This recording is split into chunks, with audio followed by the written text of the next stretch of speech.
preaching, they didn't last very long. We have a lot of historical information about Jesus' disciples, but we have no evidence at all that any of them believed anything remotely resembling Islam. The disciples we have records of proclaimed Jesus' death, resurrection, deity. So, if Jesus had Muslim followers, as the claims, they were so insignificant and inconsequential that we have no record of them even existing. Must have somehow been replaced very early on and then faded from memory. Okay, so David, what is going on about the disciples? So, I'm making this video out of order. So I'm starting with this point 4 on who corrupted the gospel according to the Quran. So I'm going out of order to refute David Wood. So I apologize. It's just, I'm doing what's more easier or more convenient for me. So it's easier for me to address his points out of order instead of order. So anyways, he talks about the disciples of Jesus saying things that are contrary to what Islam teaches about Jesus. Now, what does Islam teach about Jesus? It teaches that Jesus is a prophet and not God or the Son of God. And Islam teaches that Jesus was not killed or crucified, but rather ascended, rather Allah or God raised Jesus to himself. So if you want a more in-depth discussion on the crucifixion in the Quran, watch my debate or discussion I had with David Wood on my channel. But I just want to focus on what the disciples, who corrupted the gospel. Was it the disciples or was it somebody else, Paul, that corrupted the gospel? So I just want to know, what did the disciples believe about Jesus? Is it consistent with Islamic theology or what Islam says about Jesus? So I just want to draw attention to Acts chapter 2, verse 22, where this is Peter talking. Peter says in Acts chapter 2, verse 22, fellow Israelites, listen to this. Jesus of Nazareth was a man accredited by God to you by miracles, wonders, and signs, which God did among you through him, as you yourselves know. Notice how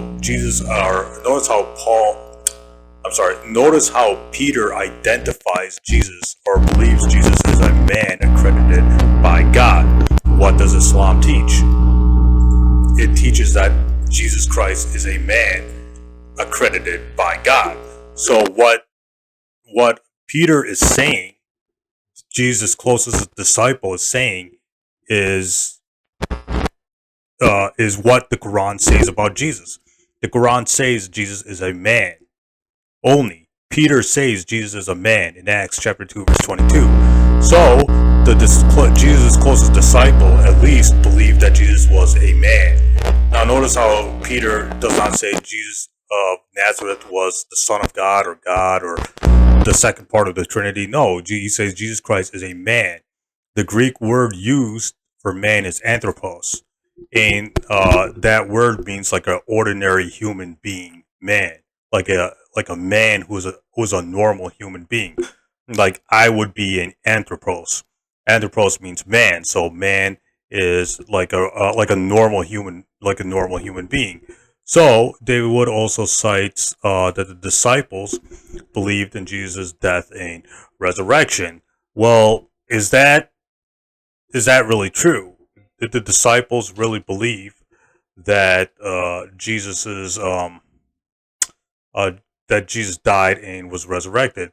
I want to draw attention to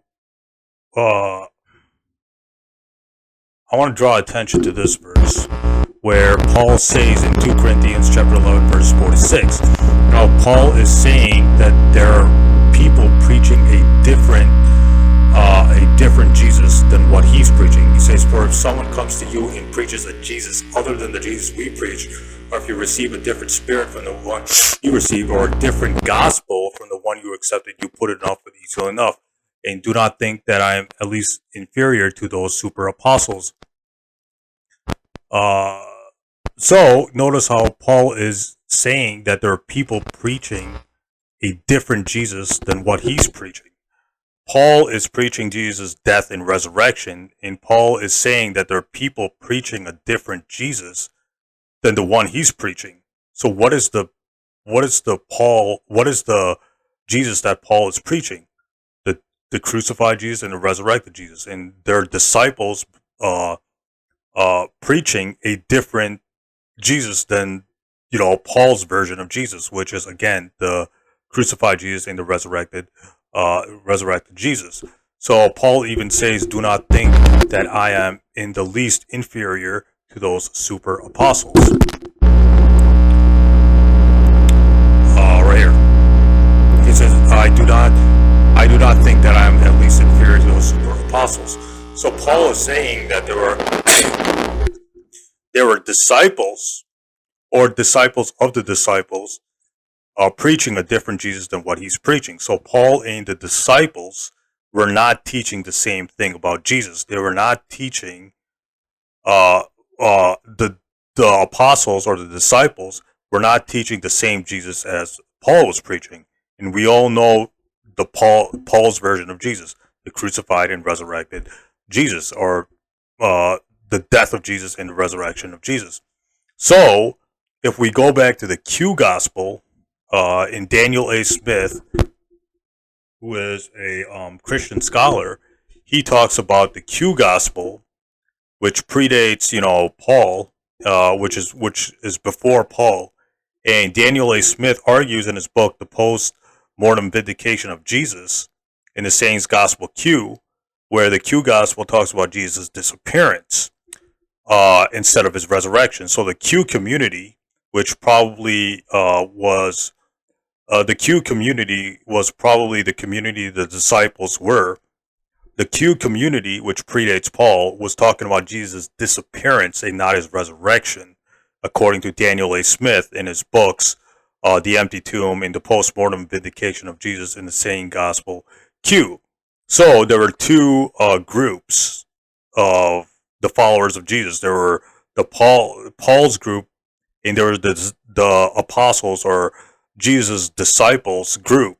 So there are two groups of followers of Jesus. The Pauline branch and the disciples branch are the disciples group, and Paul's version of Jesus beat out the disciples' version of Jesus because Paul went to the Gentiles while the disciples were limited to the house of Israel.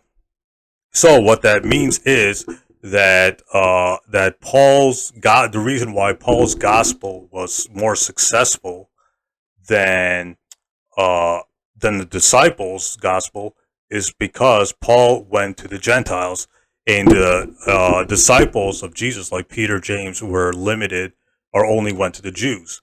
We read this in. Hang on, let me see if I can. So notice what Paul says here. For God, who was at work in Peter as an apostle to the circumcised, was also in work in me as apostle to the Gentiles. They agreed that we should go to the Gentiles, and they were circumcised. All right, hang on one second.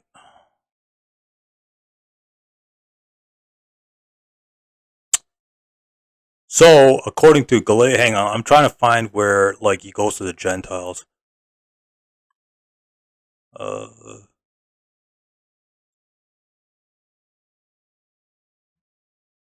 Hang on one second. I'm trying to see that. Basically, Paul says he went to the Gentiles. Hang on, I'm trying to find that verse. So basically, Paul was sent to the Gentiles, and the Jews were limited to, or the disciples were going to the circumcised. The circumcised was an apostle to the circumcised. So Peter, James, Bartholomew, Thomas, all those apostles were going to the Jews, were preaching to the Jews, while Paul was an apostle to the Gentiles. As Paul says, was also at work in me as the apostle to the Gentiles. So Paul was going to the Gentiles while Peter and the rest of the disciples were limited to the Jews or the house of Israel. So we could see that the reason why Paul's gospel was more successful than the disciples' gospel is because Paul took it to the Gentiles, while the disciples were limited to Israel or to the Jews. So so see this, you aren't a Jew. Uh, uh, see, I don't remember there, but there are verses where Paul says that he was sent to the Gentiles.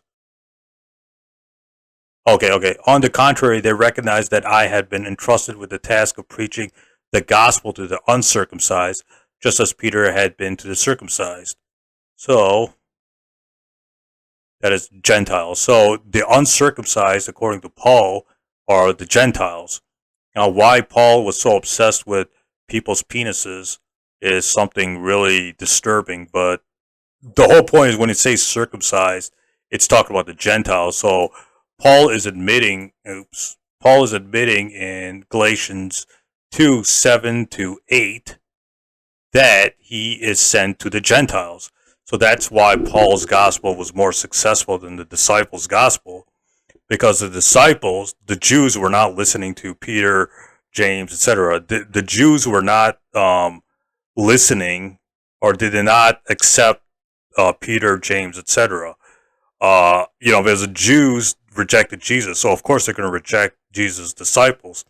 Paul went to the Gentiles, and the Gentiles didn't know, were completely ignorant of the Old Testament and the Jewish customs, etc. So Paul was more successful preaching to the Gentiles, while the disciples were unsuccessful preaching to the Jews. So Paul's gospel beat out the disciples' gospel, or Paul was victorious over the disciples because he went to the Gentile lands, while the disciples did not go to the Gentile lands. They were limited to the Jews, or or as Paul says, they were the circumcised. So the reason why Peter failed and Paul succeeded in preaching, preaching the gospel, or preaching Christianity, is because Paul went to the Gentiles and he was successful in Gentile lands, converting people to his version of Christianity, while Peter was not successful in converting people to his version of Christianity because he went to the Jews, or he stayed with the Jews, and the Jews all rejected Jesus' disciples. They were not listening to Jesus' disciples. So that's why Peter and the disciples' version of Christianity, or their version of the gospel, faded away from history and was not successfully preached. And of course, we know history is written by the victors. So Paul being successful, or Paul being a success in these Gentile lands, is the reason why we got Pauline Christianity, or Paul's version of the gospel, or Paul's version of Jesus, instead of the disciples' version of Jesus. Because when Paul went to the Gentiles, they accepted him, and he was a success in preaching his version of Christianity, and that's how we got Pauline's version of the gospel, which is Jesus' death, or Jesus, the crucified and resurrected Jesus. That's how we got it, or that's how those stories passed down to the authors of the Gospels, Mark, Matthew, Luke, and John. They heard those stories of Paul's version of Christianity, of Jesus being, Jesus being crucified, Jesus dying, and Jesus being resurrected, and they wrote it. They wrote that information in their Gospels of, Mark, Matthew, Luke, and John. So that's how Paul's version became the dominant version, or Paul's version became the version, the version of Christianity that we have today came from Paul and not the disciples, because the disciples failed while Paul succeeded. The disciples failed to convert the Jews, while Paul succeeded in converting the Gentiles, and that's how we got Jesus' death and resurrection, not through the disciples, but through Paul. So this is just my brief 2 cents on David Wood's fourth point, that if there were any first century Jews who converted to Islam due to Jesus' preaching, they didn't last very long. Yeah, that's true. Jesus' disciples did not last very long. Paul's gospel beat out the disciples' gospel, and that's how we got Jesus' crucifixion, or Jesus dying by crucifixion and Jesus' resurrection, by the stories coming from Paul and not the disciples, because the disciples were a complete failure in preaching their version of Christianity. Stay tuned, more videos coming up ahead.